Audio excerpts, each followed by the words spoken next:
And spawning here, ladies and gentlemen, in the top left position as the blue Protoss player representing Alliance. A super strong Protoss. This is basically a home tournament for him in Sweden as well. He's a lot of fans around him. Can he pull this one off?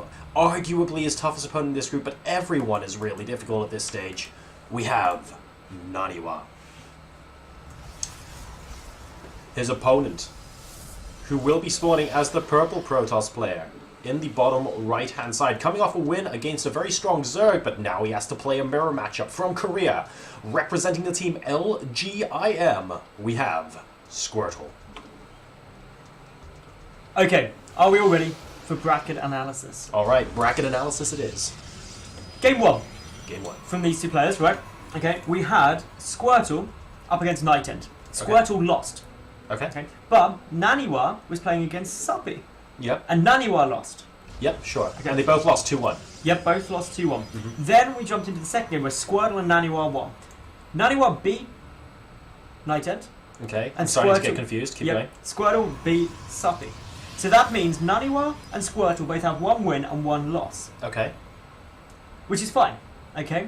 Now, if NaNiwa wins this game,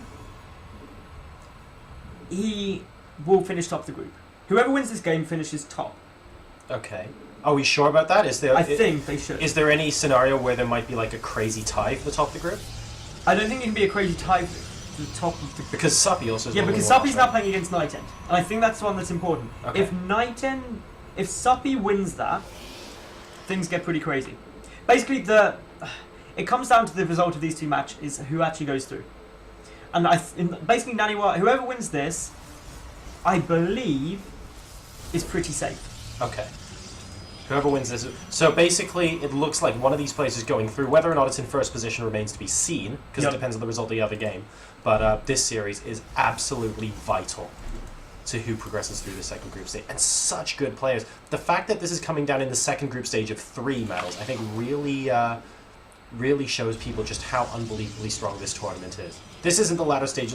This could easily be a quarter or a semi-final. And guess what, guys? It's happening in the second group stage out of 3. So that's pretty awesome. It is really awesome. Now, in terms of openings from these two, for the moment, from Squirtle, he's just getting up his second gateway there. So is NaNiwa, though. Both players got their mothership cores out. Both players running off 2 gas. Very similar. They're within 1 supply of each other.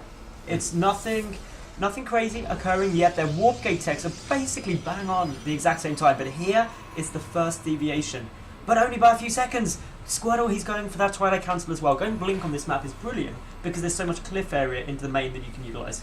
Well, it looks like so far we have more or less identical builds from our players. Now, note that initially they got a Stalker out each, and we see a little bit of variation here in that we see a Sentry coming out from Squirtle, but no Sentry is on the field for NaNiwa. Otherwise, though, very, very small differences, and we can see both players using their Stalkers and their Probes just to non-stop scout around the map at the moment to look for any potential proxy pylon locations. Both of these players are incredibly safe right now, trying to make sure that there isn't some crazy early game aggression, but there is going to be shortly. We see a Dark Shrine coming up from Squirtle immediately following the Twilight Council, and NaNiwa is going to be using this Twilight Council to go for Blink. Of course, with Blink coming out, there's no robotics facility, no forge for a cannon or anything like that, and what you've got to be really cautious about is, well, what comes down is that there's ZTs. There's no detection there for NaNiwa, and that's something that he's really got to think about in the very near future. And the Mothership Core Harass is coming in from Squirtle right now. Not able to kill off any probes just yet, and there is actually a Stalker there that might actually be able to pick off this Mothership Core entirely. Mass recall having to be used there. Sorry for the overlay screw up there just now, guys. Had to switch it back. Hopefully you didn't miss too much.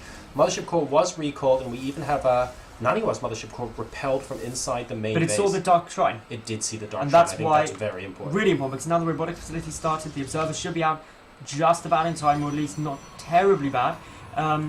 Is there any sentries out for NaNiwa at the moment? I don't think that there isn't. There's a single sentry on the map, and it was Squirtle. So Squirtle's going to be able to force field off the main route. Clearly from experience, DT versus DT kind of games. And, well, it looks like that DT versus DT stuff might actually happen here as NaNiwa goes for a Dark Shrine of his own. But as things stand, that force field is going to be really essential that I just heard go down at NaNiwa's ramp, because this just means that DT can't come running up, which gives a bit more chance to get down the Observer. Both players are trying to get up their naturals. The Stalkers are now going to have to sit there. The force fields are going to have to keep coming down. The Observer should be getting corner boosted from NaNiwa now, which means he will have protection when this DT gets shut down. Yeah. Both players are in a pretty similar position now. Yeah, this is actually, for all the potential damage that DTs can do early game, this is actually going to be relatively even for our players and devoid of aggression, simply because the players are defending just as well as they're being aggressive right now. So DT not able to get any damage done from Squirtle. The Observer is out on the field right now. There's going to be a Dark Shrine of his own from NaNiwa soon. I wonder if Squirtle's going to be expecting that, because obviously his DT's hit an awful lot sooner. He has seen the Dark Shrine during building now, so he is getting ready. And, well, Mothership Core doing a little bit more damage, not very much. 3 workers have been killed this game though, which in a mirror matchup can be substantial moving on later. But we'll wait and see if NaNiwa's lost nothing though. He hasn't. At all. And that's actually something that's really quite important, because he's being indefinably more cost effective than his opponent. So if he keeps that up, he's definitely won. It's true. Divide by 0. Divide by 0. That's what NaNiwa's Isn't that going how for. motherships used to make vortexes? That is how motherships used to make vortexes. You divide your opponent's army by 0, and then add a few Archons. And Easy win. peasy. Yeah. Just That's like that. exactly how it works. And we have got an Observer from Squirtle now moving out across the map. Note that there are a proxy pylon, and we also have the probe at this watchtower as well. That's going to help potentially spotting any units that want to sneak by here, but also great for putting maybe an extra pylon to attack the third base a little bit later on.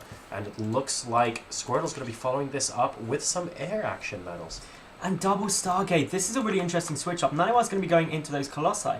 Now, I'm actually recalling straight away of this very similar situation occurring back in WCS EU Challenger with MC versus Grubby. This game is nearly a replica of that in many ways. And what actually happened was, in that game, MC got a huge number of Colossi out, but then there was a good number of Tempest down. Yeah. For Grubby, and he annihilated the Oh yeah, Colossus. Temp is so good against those Colossi. And that could be happening here. But NaNiwa, he's going to be continuing in with just some DT production. Phoenix are going to be coming out for Squirtle. And Squirtle, he can keep that harassment up with those Phoenix for a long period of time, can lift things like the Immortals out of the army composition, and that can be really frustrating in any engagements that go down. Forward pile now getting taken out from NaNiwa, who's decided that now would be a good time to start maneuvering across the map. Worth noting that NaNiwa hasn't actually made any Dark Templars since completing that Dark Shrine. He wants that there in case he sees any interesting opportunities to warp in some DCs as the game goes on. Not something he's looking to do at this very moment. 3 additional gateways going down for him as well, though, and they are about to complete. The forward pylon from him is going down quite close, I have to say, to Squirtle's base, and NaNiwa, with a slender lead in supply right now, is looking like he wants to put on the aggression. A lot of very beefy units in here as well. 3 Immortals and an Archon. That is no laughing matter. It isn't. There are some Void Rays trying to come out here for Squirtle behind him, but NaNiwa's already got quite a lot. Photon Overcharge being triggered really early. Kills the Observer. Is this going to prompt him to make a D2 to supplement this attack, I wonder? I saw them warping in. Here they come. 3 DTs are going to be making their So forward. smart. No detection. Oh no, this could be highly problematic. Look at that damage they're doing. This is a real nightmare right now for Squirtle, because he's got no detection out on the field at all. No detection. The Nexus Cannon is doing some nice bits of damage. The Void Ray's focusing a Sentry, which is less than ideal. Now trying to pick off some of the Stalkers, but things are looking really good for NaNiwa at the moment. He knocks out the natural. That is such a big win already. Even if he pulls back now, he is massively far ahead. Yep, the Nexus goes down. The Dark Templars are still trying to get a whole bunch of damage done. And look, we now have another Observer in production, but those DTs did so much damage. 3 kills on that DT, and I'm not going to find out how many the other ones got, because they are becoming an Archon right now. NaNiwa is pushing up the ramp. He's 81 to 62 supply. More units being warped in, but is it going to be enough? The Immortal might be able to take out some of these Stalkers, but it looks like the 2 Immortals plus the Void Ray might be enough. Ooh, has he overextended there? Great blink back from NaNiwa, immediately picking off the Void Ray. But he blinked straight into the line of those Immortals, but it's not going to be enough, and Squirtle GG's out. NaNiwa wins game number 1.